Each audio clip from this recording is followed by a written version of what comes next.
มกินข้าวกินน้ำหรือบ่ตอนเที่ยงก็ได้ตอนเช้ากินแล้วยังตอนเที่ยงยังตอนเที่ยงเนาะแมน พอดีเขาก็ซื้อปลาทูกับไข่คือเก่า ขอบใจ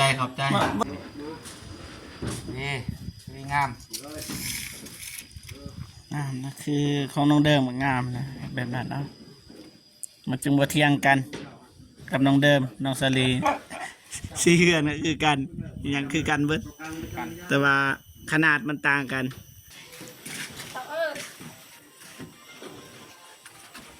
โอ้ใจเย็น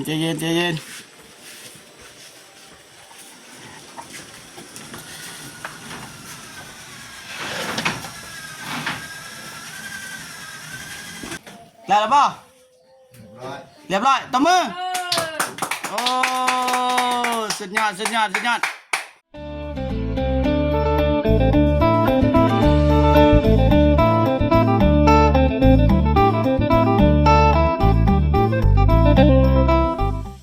ักทายสบายดีและสวัสดีพ่อแม่พี่น้องเบิร์ดสู่ครูสู่คนเนาะต่างในลาวและก็ต่างประเทศเนาะก็ยินดีต้อนรับเข้าสู่ซองเบาเจ็บคือเก่าพี่น้องเนาะมื้อนี้ก็เป็นวันอาทิตย์พี่น้องเนาะเป็นวันพักผ่อนแต่ว่าทีมงานเฮาก็ลุยต่อพี่น้องเนาะตอนนี้ก็อยู่ที่บ้านน้องสาลีพี่น้องเนาะเมืองท่าแตงแขวงเซกองคือเก่าพี่น้องเนาะมื้อนี้ก็มาอัปเดตคือเก่าพี่น้องเนาะแล้วก็ซื้อของกินให้สร้างแน่นะประมาณนี้พี่น้องแต่ว่าเอาไปเบิ่งไปซุ่มนำกันเลยพี่น้องเนาะไปพี่น้องนะทางถึงเห็ดเลยพี่น้องมาสลีนะสบายดีเด้อสบายดีโดยสบายดีเบาเจ็บโดยสบายดีผู้ใหญ่ใจบุญและ FC ทุกท่านหรือว่าอยู่ในลาวและไทยและต่างประเทศและคนอยู่ในบ้านก็ขอสวัสดีสบายดีเด้อเบิร์ดสุขูสุคนโดยได้มาเนี่ยกินข้าวกินน้ำแล้วบ่เขาสอบกินแล้วงานแต่ข้าวเที่ยงโดยทีมงานเฮามีไผมาแล้วบ่ยังมาทำมีไผไอ้นุ่งกันยังบ่ตูนบ่โก้ยังเบิดนะแสดงว่าเฮามาก่อนเนาะเฮ้ยอ้ายก็บ่มียังมาฝากให้สร้างนะมื้อนี้มีแต่ว่าไข่กับปลาทูคือเก่านะกับน้ำอัดลมพี่น้องนะบ่ฮู้สิซื้อยังเพราะว่าเราเจ็บก็บ่มีเงินพี่น้องนะไปเอาไปมันรถแต่ว่าตอนเที่ยงแป้งให้อ้ายสร้างเพิ่นกินพี่น้องในรถนะย่างจับไปเอารถ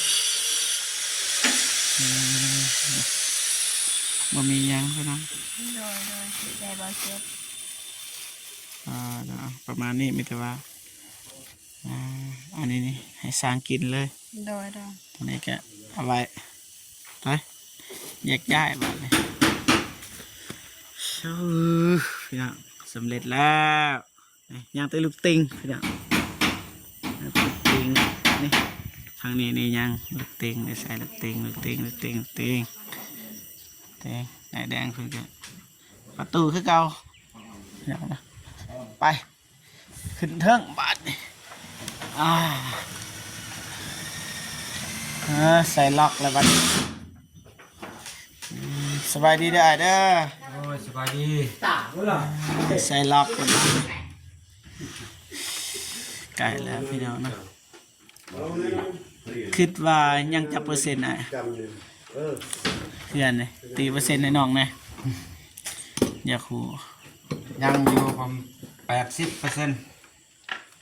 85นี่แหละโอ้แสดงว่ายังบ่ทันได้คันห้องแสดงว่ายัง15%สั่นยัง15%พี่น้องใส่ลูกติ้งแล้วกับตีนกันได้ก็จบแหละจบเลยได้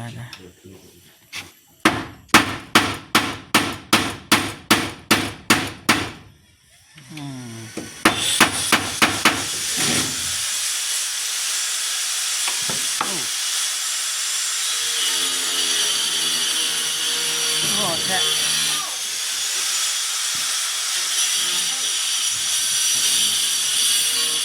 อันแห้งกันฮะ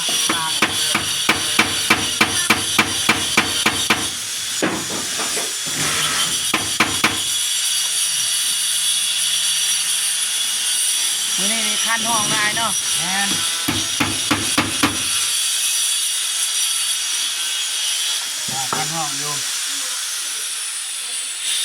แล้วมีกับขั้นห้องว่าพาเบาน้องเอาลูกขึ้นมา โอ้เด้ออายเพิ่นกำลังไปสั่งบ่ แม่น อืม แล้วก็ว่าสิใส่รถจักรเราแล้วมา ลูกติ้งนี่ แม่น อ้าว เอาประมาณว่า2 มัดนี่แหละ เพราะว่ารถมันบ่มีมันบ่มีรถ อืม คืออ้ายกับรถไทยกับลูกไส้เอาไปก้นน้ โอ้ ำสีดยา อืม บ่ได้ เพิ่นก็เลยเอารถจักรคนมาสั่น แม่น อืม ทางอ้ายกับเอาดินบล็อกมาของเสานี่ครับผู้ละ5 ก้อน โอ้ ทางสร้างวุฒิเพิ่นไปก่อนแหละ อ๋อ เลยบ่ได้ใส่เพิ่นซ้ำ บ่ได้นอนนี่บ่ บ่ อ้าว เมื่อคืน อ๋อเมื่อคืนเมื่อเนาะ มึงเอาดินบล็อกนั่นแหละรถ น้อง มันบ่มี น้องก็ไปตลาดด้วยจ้ะ เออ ไปตลาดสิกัน บ่ได้ถามเบาน้องเพิ่นเนาะผู้เดียวเราแกคนมานี่ก็อยากเติบแล้ว ยากอยู่เพิ่นก็คือว่าแหละ ทางทีมงานเขามีรถบ่ยากดอก ก็บ่เป็นหยัง ใส่น้ำมันก็ไปจวดแล้วแหละ เพราะว่าเฮาก็บ่ฮู้แล้วสิซื้อมื้อนี้อะนะ ขยาเพิ่น เราบ่ได้บอกเนาะ บ่ว่ากันพี่น้องสบายดีจ้ะเด้อกินแล้วอยู่บ่จะหน่อยแล้วบ่นี่เด้3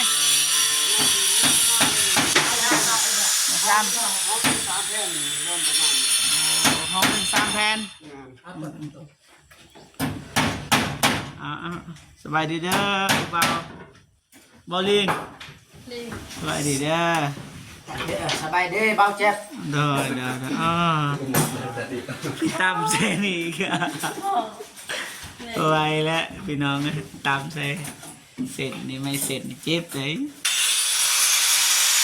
สบายดีเด้อทำงานอะไรไม่ได้ยืดเลย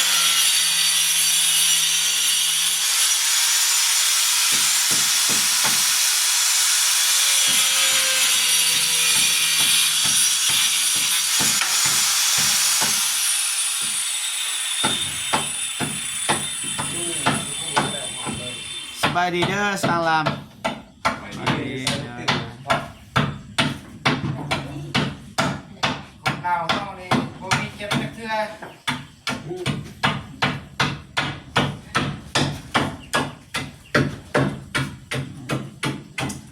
มีเจ็บจักเทื่อ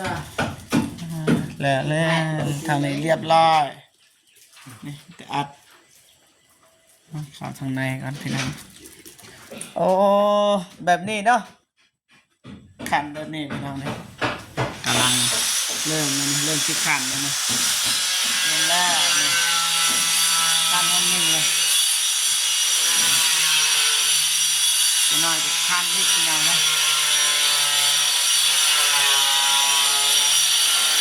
อยากมืดเลยพี่น้องอยากมืดแล้ว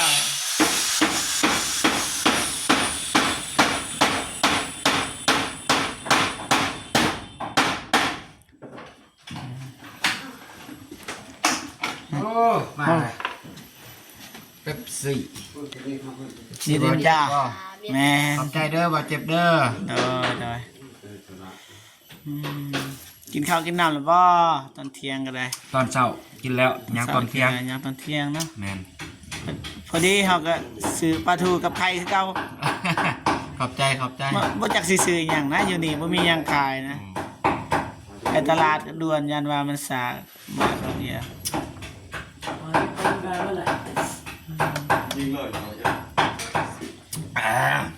หวาน ใจ หวาน มื้อหน้าซื้อผักมากก็ได้ ซื้อผักบ่ โอ้ย โอเคไม่น่าซื้อ ผัก มักกินผักว่า แม่น จัดให้คันมีเงิน มักคือกันกับน้องเดิมเพิ่นมักกินผัก โอ้ ผักมีวิตามินหลาย แม่น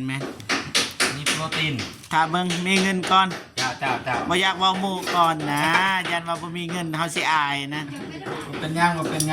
คันมีก็สิซื้อ ซื้อผักโลหนึงประมาณ10 พันนี่แหละก็พอแล้วกิน แม่น 3-4 คนกิน ซื้อปลาดุกโลหนึ่งพอดีคักไปครึ่งโลนี่ โอ้ยโอ แห้ง เค แซ่บ ตัวนั้นแห้งมากแหละ แห้งมากเนาะ แมน แต่ว่าบ่เจ็บบ่มีเงินติดหนี้ไว้ก่อน มื้อใดมีกะ ถือคุยก่อน ก็ซื้อบ่มีแล้วก็บ่ว่ากันเด้อบาดเจ็บเด้อหยอก เด้อ เด้อ เด้อ แต่ผ่านมาก็บาดเจ็บก็คือซื้อนี่ก็ซื้อของกินมาให้อีกมาต่อย านบ่มีแห้งเฮ็ดเวียกอะนะ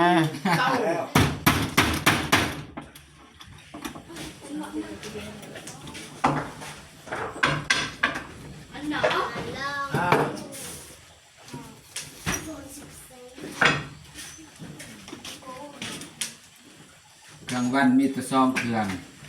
มันก็เลยสานะ เขาเฮ็ดทางนั้นแล้วก็คอยหันเอาทางนี้ลองเนาะอยู่บ่ แบ่งกันเฮ็ดเนาะ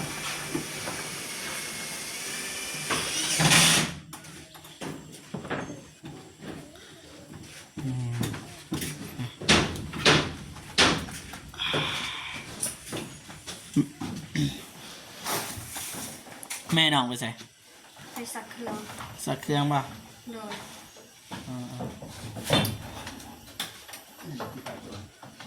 เวียงน้องมื้อนี้มีหยังแหน่ กะคือเก้า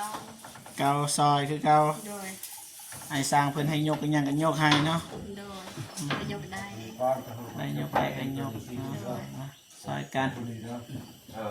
มันจึงแล้วไวได้อยู่ไว โดย จะหน่อยบ่เจ็บทางนี่คือทางลงเดินเรื่องนั่นก็เป็นนั่งนี่เรื่องอะไรเ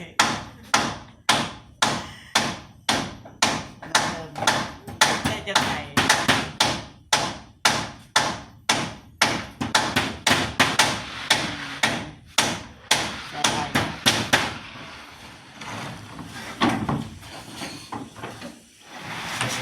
เพื่อนเรานี่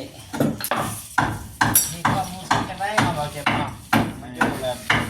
เป็นจังได๋ แม่นจะท้ามมันไปเรียนใหม่เพื่อนเก่า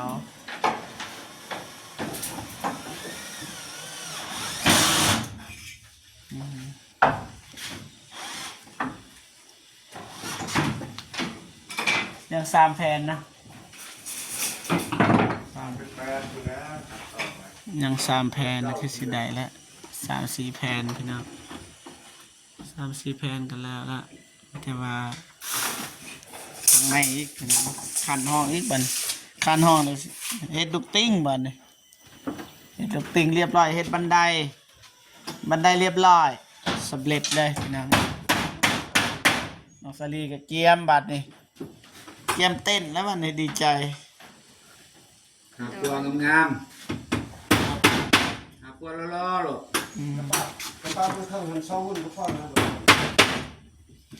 เดี๋ยวมาบางนี้บ้างเนาะสิถ่ายหูหน้าปก1 2โอเค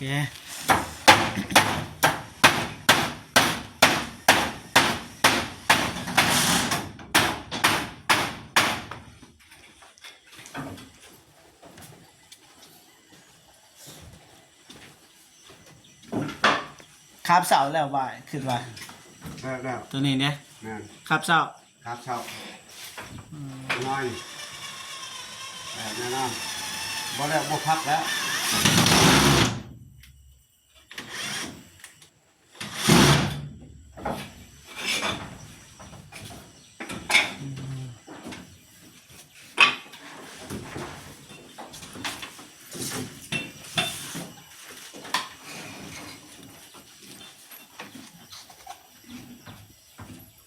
ก็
บ่ถึก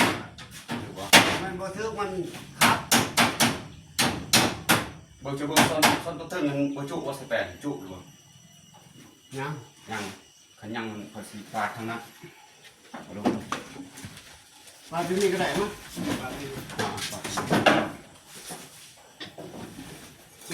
ประมาณจะหุ่นอยู่ครับ มาบ่ได้คนประมาณคนนึง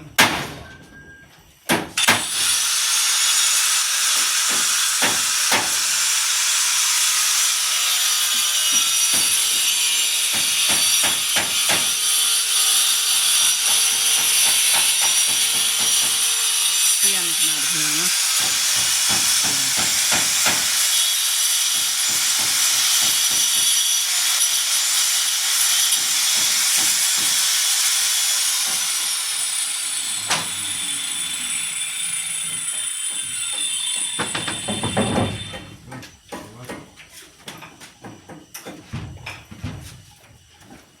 ได้หรือเปล่า เป๊ะ นั่งบ่ ได้ เอาขึ้นเลยยังนะบางลำโอเคเลยบ่ เรื่องเบียดใหม่เบียดตะฟัง ยังเอาขึ้นนี่บ่บ่ ขึ้นกันบ่ เอาขึ้น เออ เพราะว่าตัวนี้เลยเส้นนี้ตรงเฮานี่มันจะขึ้นลงบ่เอาขึ้นเอาขึ้นอีก สับใหม่ เอาขึ้นนั่นให้มันเสมอข้างมันนะเออ เออ มันเสมอเลยดิ ยิงเลย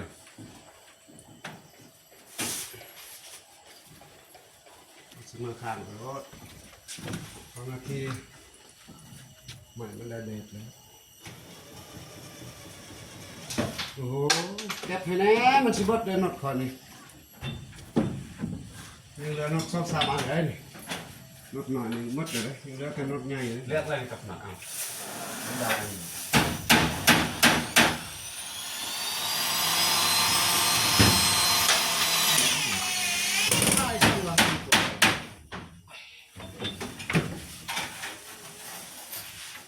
ทำไมต้องเพลงหนัก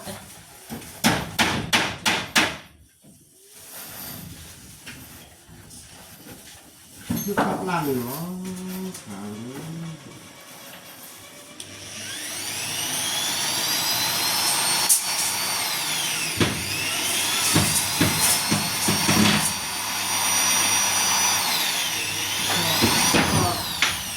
พอเอาไปเอามาทึกขับหลัง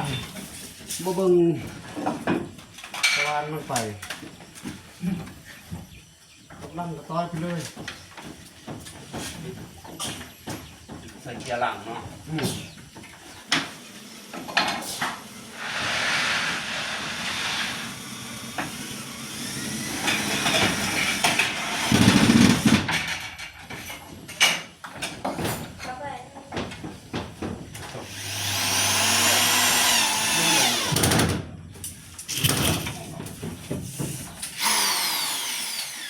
สู้ได้สู้ๆได้ นดยาวนี่สิเป็นที่ไรบ้าง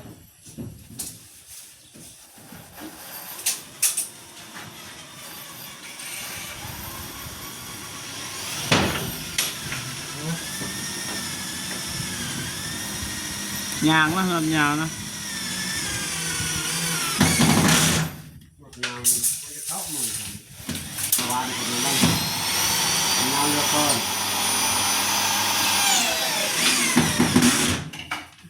แน่นเลยหรือแล้ว โอเคนดยาว คันไม่ได้เข่าแล้ว เจ้าบ้านนอนมันจะเข้าเวลามันอะไรตามคือไฟตัวนั้นนะ ได้ซื้อบ้านรถสั่นไว้ไอ้ไหน ไปคือเลยสวรรค์จะไป รับสั่ง แท็กแท็กไว้ อย่าจะแช่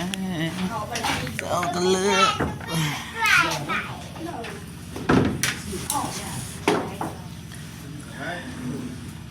ได้กินได้อ่าว างด้วยไฟเด้อเราเก็บยานะครับไฟ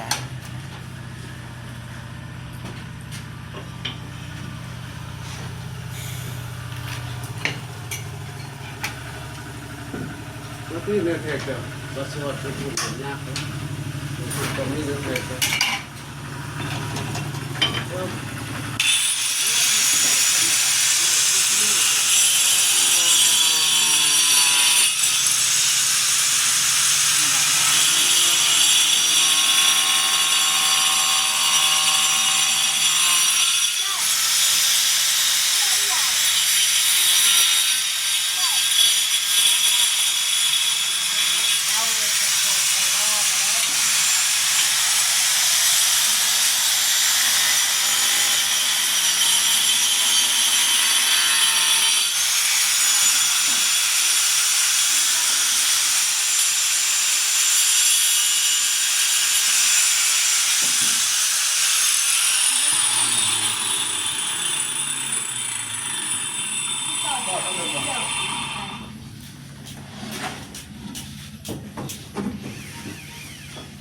ได้บ้างขนาดวะเล็บเลือบนะ เป็นไง ก่อนสิตัดเขามันเขาปลอกเลยครับบ่ เขาบ่ถึงสดคือเก่าอีก บ่ถึงส่วนเขาปาดนะ ว่าจะนำมันนะเฮ็ดใหม่เขาบอกว่าเขา ยังอยู่ เขาบอกบอก เดี๋ยวจะเอาขึ้นก้อนถึงผมจะเอา ปาดเบื้องนี้ก็ได้หน่อยหนึ่งนี่เบื้องนี้คืออาย เอาลง อายจะปาดบางอย่างพอดีปั๊บเลย มันเชี่ยวคนอีกขั้นจะขึ้นไปเจ้ามีว่าเงินสองสื่อซิ่วน้อย ลงเลยสปานใหม่ลงบอกให้มันขับ เอา ซิ่วนี่แหละจะเอาจะเจาะหูนี่นะบ่มีซิ่วหน่อย บ่ได้หรอก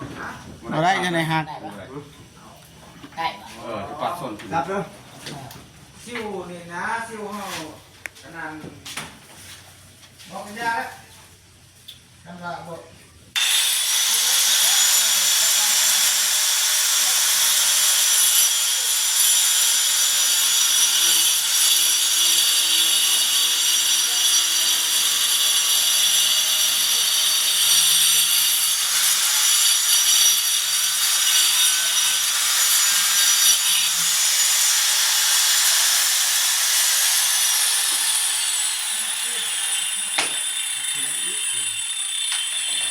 จะสิออก อะไรจะมากินมา จับได้จับได้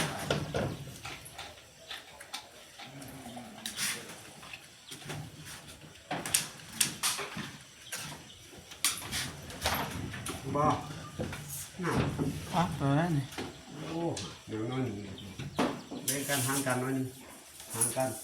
ยูมันให้มันตามส่วนมันนี่ตามได้ส่วนมันนี่ก็ไป มาใส่ไปเลยจัดการจับเด้ลุดเด้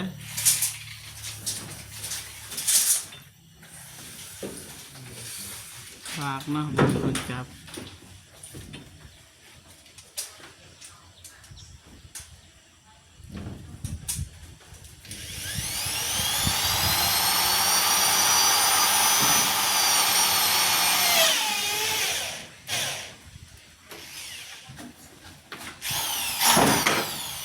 เอาน้องแปง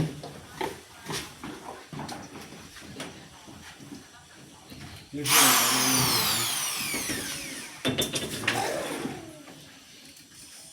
นี่จับมือเลย พอได้ จับมือ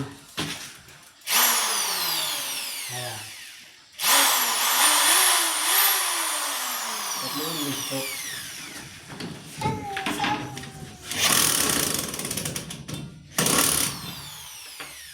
นะ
นอนสลีใช่ไหม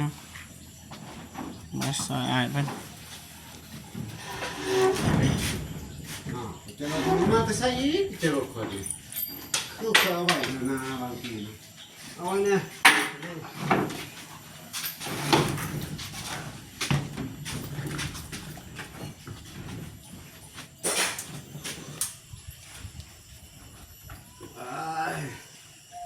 แก้ไขกันไหมจะหน่อยนี่ตัวแก้ไขนี่ตัว แก้ไขไปอ้าว อะไรนักร้องอ่ะนักมานักยิงกระตัวยิงกระดอกกระบอก นี่ถึกแน่นอน ก็แม่น มันมีน็อตสันเนาะ Pes nut, selalu nut sat. Kau nak mepes karang karang. Wah, kau แล้วก็รักแท้ว่ะโอ้เกือบอยู่ tua mừng.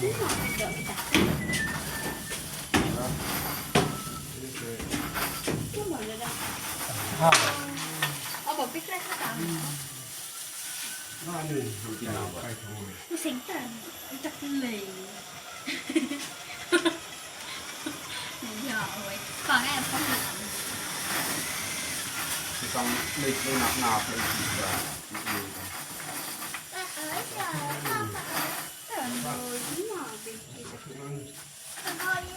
โอ้ย Nợ áp bị nợ áp bị cái chăn vật Mai tạp mai xây.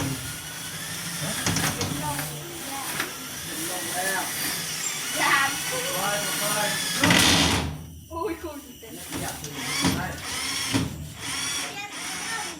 không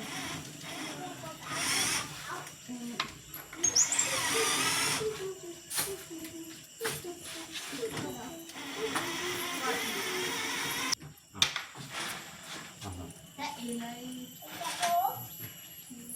คนจอดสิยิงตัวนี้มีบ่ได้เลยสิยิงหมดไงบอลได้ว่าได้ว่าได้ว่าเรียบร้อยเฮ้ยหน้าหนึ่งครับทะลุเขาครับดี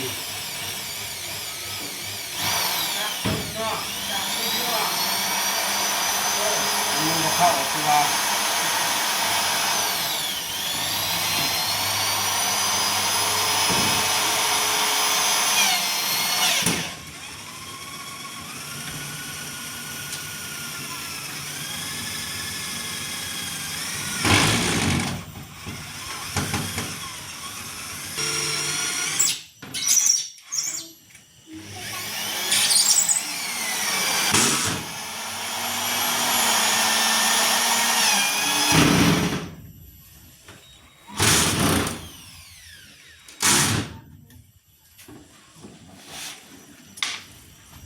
ยังสองแผ่นยังสองแผ่นพี่น้อง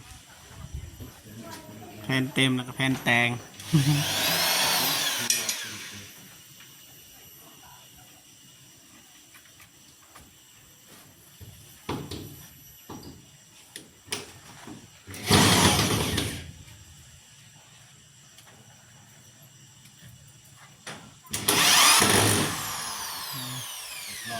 Trời trời ได้บัน โอเคทำให้พี่น้องเนาะเบิ่งทันทางด้านรูปอีกพี่น้องปาเจ้ากำลัง Có bài dùng อยู่บ้านซ่าที่บ่มีก็บอก มี นี่นะนี่ล่ะจังหน่อยออกไปเอาอยู่ฮะ อืมก่อน 6,000 Lên แม่ ออกไปเอาอยู่ฮะไม่จังหน่อย Thì đâu ไอเอารถตุ๊กตองมาเปล่า บ่ใช้รถจักรเอาพันกับ10ก้อนพอละ20ก้อนเอา อ๋อ มาเอามาเบิ่งก่อนบางทีก็บ่ฮอดงานน้องดื่มจักก่อน Loạn sơ ly. 20ก้อนนี่แหละ Đâu mà hiểu Wah, เด็กนี่เป็นไงล่ะ Con 60บ่ หืม 60บ่2ก้อนบ่ 60ยาวเม็ดหนึงแต่ว่ายาว5ก้อน เจ็ดบันไดคือน้องเดิมเปล่า แม่นคือน้องดื่มนั่นแหละ อืม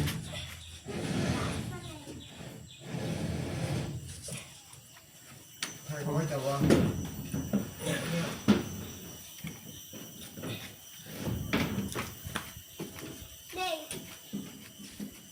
ว่าปาดบ่นะขึ้นไปปาดตะลานนี่หันปาดอยู่หันง่ายกว่า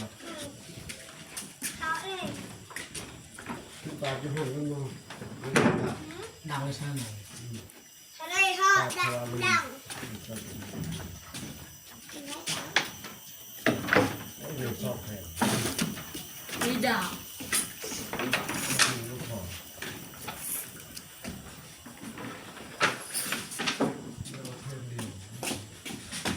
ประมาณเลย เป็นดาวไหล ได้เวลาจะถึง สบายเนาะเฮ็ดเป็นบ่ต้องทากัน แม่หากันเลยบ่แล้วจะเกลือ แม่นนะ เอาอยากติดประตูเขายังขานั่นอยู่ แม่นยังคานี่เด้ อันนี้ไม่แม่ เอาก็เฮ็ดตัวนี้ก่อนแล้วเขาแอบแล้วแหละขึ้นไปติดลูกก้อนเรียบร้อย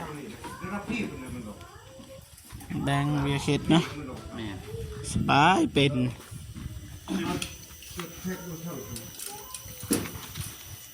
ซ้ำนี่ยังไรนี่ซ้ำนี่ถูกเขาได้ถูกเขาได้ได้แล้วก็ได้ฮะขึ้นไปก็เจ้าได้ บันได ซ้ำที่แปดเข่าคนนั่งลงก็กันเนาะ ครับครับ ลงดูว่าเดี๋ยวไปซีเลยพ่อไปนั่งรถตาดรถมันเลยสองแผ่นจะได้มันเช่นหนึ่งแผ่นเดียวกับไปเถอะ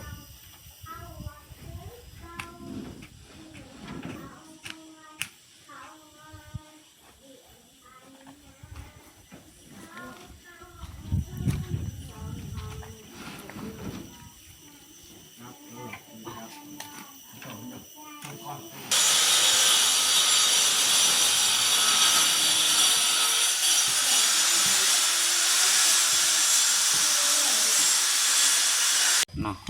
แม่นรู้จักเนาะแต่ก็ใช้งานได้นะสำนี้ได้สิจักก่อน นี่ประมาณ10ก่อนขั้นละหาก่อน ใส่ ท่านได้ที่คุณ ใส่นี่บ่ ชอบตัวนั้นอยู่แท้ โอ้ เสื้อมาลายกับใส่บ่เป็ด แม่นเนาะ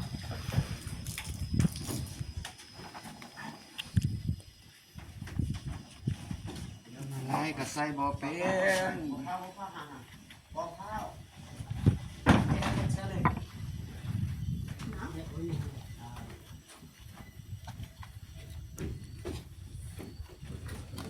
เที่ยง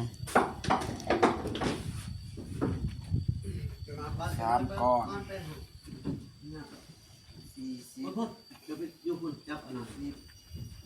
เสียจำก่อนบ่ มาเนียน4ขั้น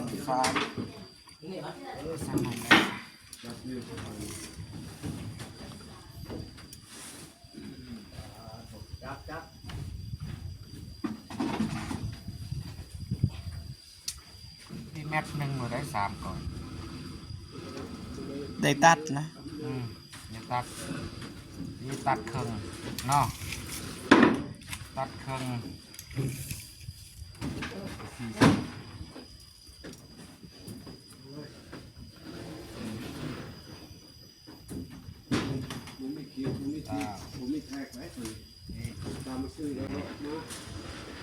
ี่สวยงาม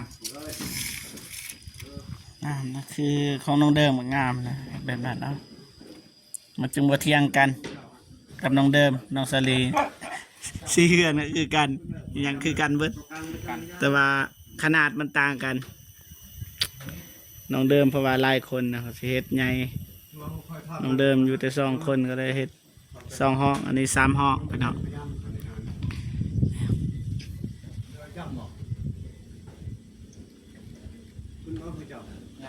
ก่อนก็พอแล้ว มาโอเคมีแต่ว่าน้องขึ้นไปถ่ายอยู่เทิงก่อนนะไปขึ้นเทิงมันนี่พี่น้องโอ้โอ้ จำเลยนะ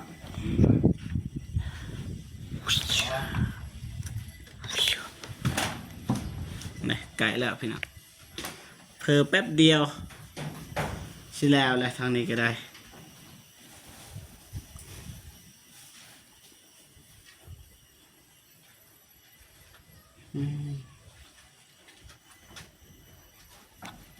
เพิ่มแป๊บเดียว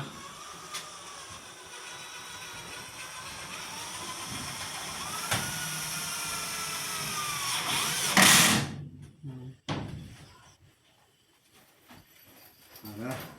โอ้เรียนจะเมื่อยเนาะตอนอยู่นี่ก่อนเมื่อยได้เอาขึ้นจับเลยเด้อโอ้เอาเลยเก็บเลยตาม เก็บบ่ทิมดอก ตกลาย ก็ได้จังเก็บก็ได้ปัดเดียว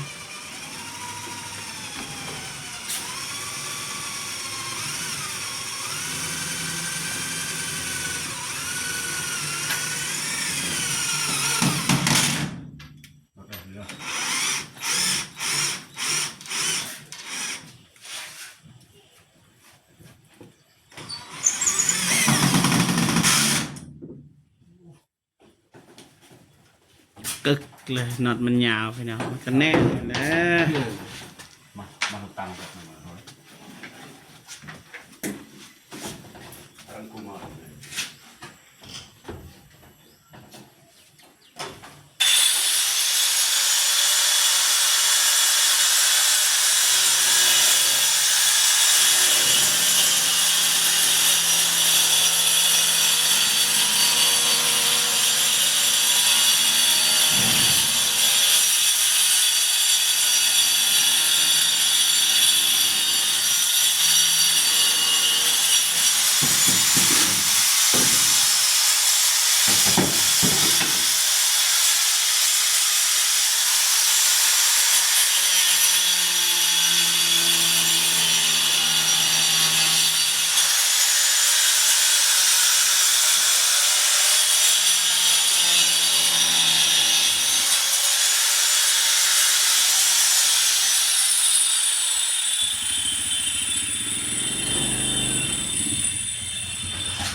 ลองไปไอแดง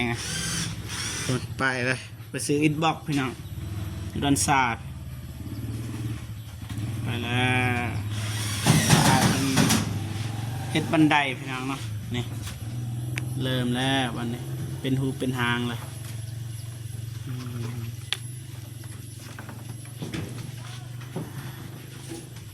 อันนี้ก็ใส่ไอ้ายไปนะ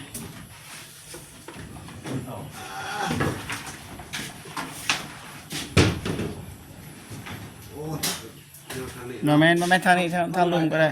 สอดกันนี่ มาทางลุมก่อน ก็ได้สอดเลย เราทำก็ได้กัน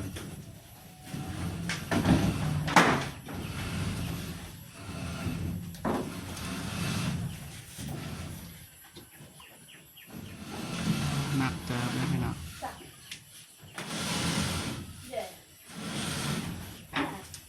ใจเย็นเด้อสิหักเด้อเสียเด้อ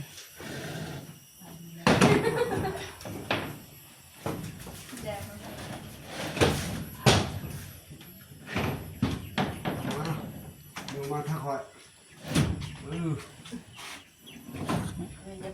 หยุดร้อยได้หรือเปล่า ได้แล้ว ได้ สับอะไรที่อ่ะ สด มันก็สับมันก็นี่ นี่กันแล้ว มาฝากกระติ้งมันปั๊มไปซ้ำมั้ง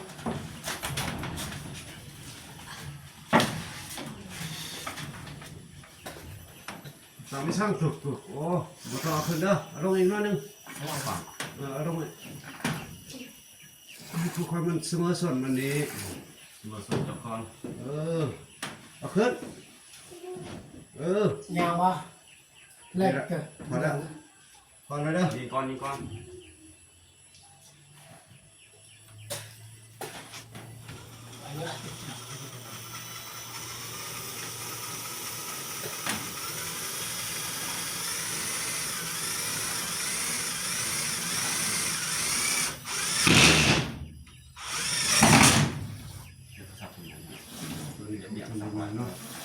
ร้อย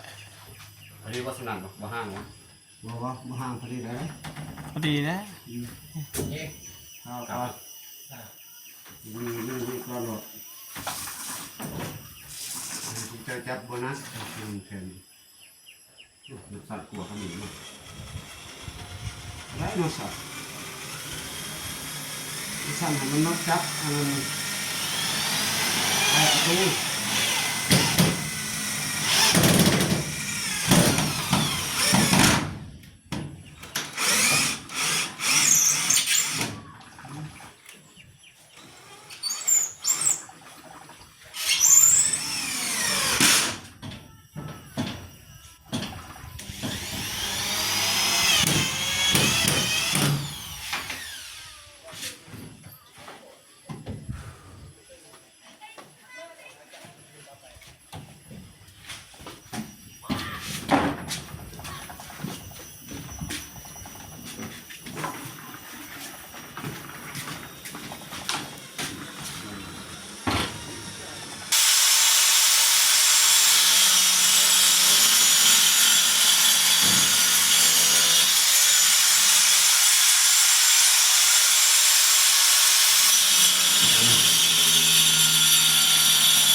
นี่พอดียังแผ่นเดียวอยู่เถิงพี่น้องเนาะก็สำเร็จนะสำเร็จแล้วใกล้แล้วโอเคจบบริบูรณ์ ขึ้นใต้มันเท้ากอก หักเบอร์ เท้ากอกมาบอกเอาเพียงเลยหรอ หักเลย เอาบอกเอาบอก เช็ดมาเดียวมันหักไป เม็ด48ทำได้ ได้ปะ เม็ด48 จะบ้าเพื่อทำเลยจะนอนแล้วบาดลานอันนี้ก็ทึกบาดอีกน้อยหนึ่งบาท ใต้มากอกไม่กอกไปแล้วเลย ไหนนะ มันมา10 บาทมันน้อยจะซี่นี่ สูงแล้วหักเด้อ ไม่ว่ามันเป็นคำทราย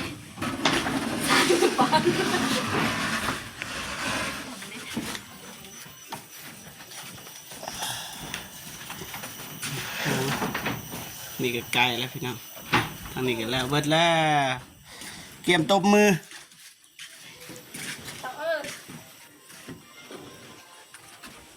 โอ้ใจเย็นอ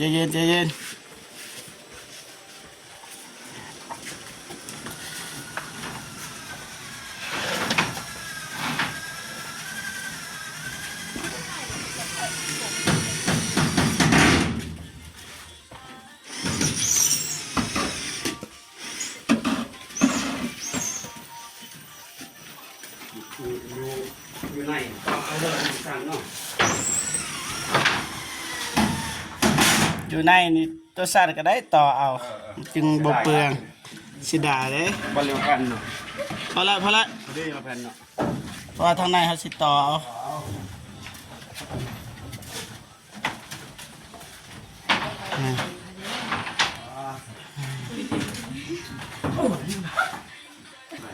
ให้มันแล้วเลยซะแล้วก็กินข้าวกินน้ ขึ้นแรกแล้วเป็นอ๋อตอนนั้นคนชื่ออะไรตอนนั้นแค่ยามคุณเลยอีโต้จังยังไปเลย ำ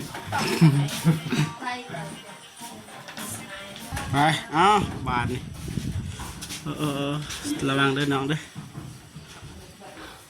ไอ้หลิง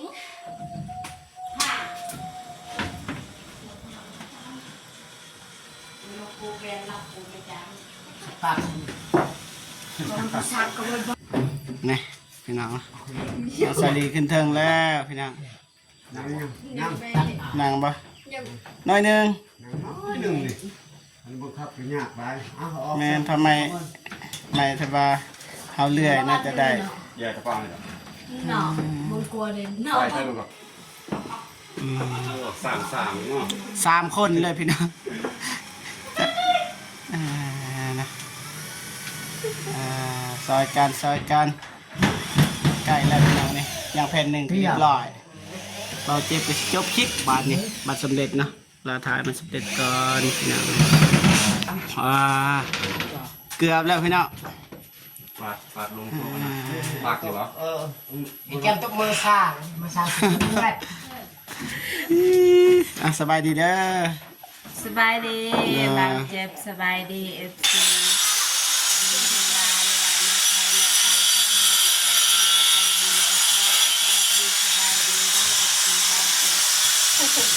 ไปใช้เมื่อกี้นี่คือบ่เห็น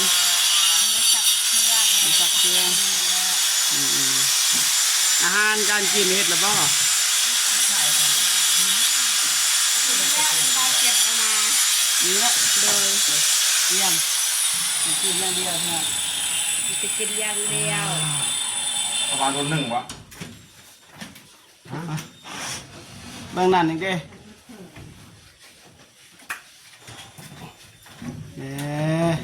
ไปแล้วพี่น้องตุ๊บปู้ โอเคได้ โอ แล้ว เคได้แล้ว ยิง นี่ก็นี่เด็กสวรรค์ก่อนมันน้อยได้สวรรค์แบบอมตะเลย นี่พี่น้องใกล้แล้วแอมใกล้แล้วพี่น้อง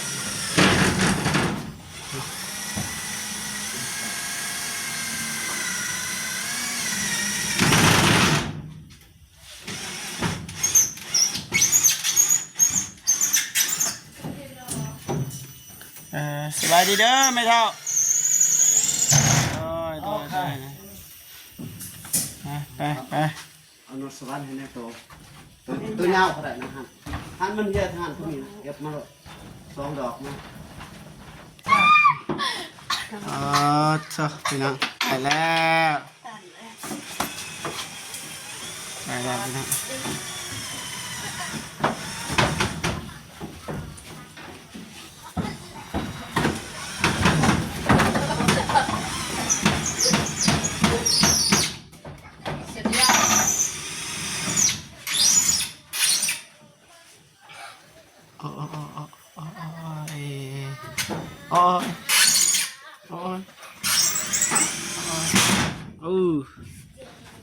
แล้วป่ะเรียบร้อยตบมือโอ้สุดยอดเรียบร้อยบานนี่เป็นยังไงดีใจ โดย ใจ ดีใจป่ะ ดีใจ มานั่งใกล้สไตล์ฮูบดิ1 2 จาก10 บาทเลยสำเร็จเรียบร้อยพี่น้องลายนาทีละประมาณ50หรือว่าชั่วโมงหนึ่งพี่น้องนะก็บอกว่าการรู้สึกว่าลายมันดนพี่น้องโอเคไม่แต่ว่าผู้ใดผู้หนึ่งขอบใจผู้ใหญ่ใจดีหรือว่า FC ที่เขามาสนับสนุนและเมตตาสงสารเอาเงินมาให้สร้างบ้านพี่น้องมาผู้ใดก็ได้ ขอสวัสดีสบายดีทางพ่อใหญ่ใจบุญที่โอนเงินซื้อให้ดินเห็ดเรือนให้ทุกสิ่งทุกอย่างเขากินข้างยากเครื่องใส่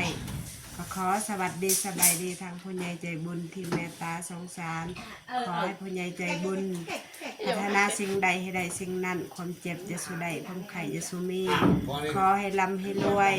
พัฒนาสิ่งใดให้ได้สิ่งนั้นเป็นความเจริญขอเด้อแม่เด้อ สาธุ โอเคได้แล้วพี่น้องนะโอเคพอพี่น้องเนาะการอัปเดตบ้านในครั้งนี้ก็สิ้นสุดเพียงเท่านี้พี่น้องเนาะเบาเจ็บก็สิเดินทางไปหาน้องเดิมพี่น้องเนาะยังไงก็ขอบคุณผู้ใหญ่ใจดีและ FC ทุกท่านที่เข้ามาให้กำลังใจเบาเจ็บ